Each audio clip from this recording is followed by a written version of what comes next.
Meron akong 3 piraso ng papel. First is the horse, second is the horse, and third is ang tawag dito? Jockeys. So mapapansin niyo yung isang jockey, right side up, yung isa upside down. So gagawin natin, ang tendency niyan, nung isa-solve ng puzzle na to, is babalik rin yung yung pangalawang kabayo, and then ipapatong niya dito. Kaso naman, pag ganun ginawa mo, tugma nga yung taas, bitin naman yung baba. 'Di ba?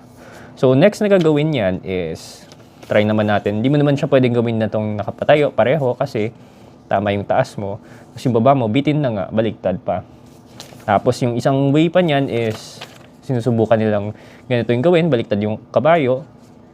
Tama na sana yung, tugma na sana yung image. Kaso naman, baliktad yung pagsakay ng mga kabayo. So, paano ba ang solution dito? Ang solution dito is, tama na nga to. Gagawin mo, you flip it this way, and then, ilalagay mo yung jockeys dyan sa gitna.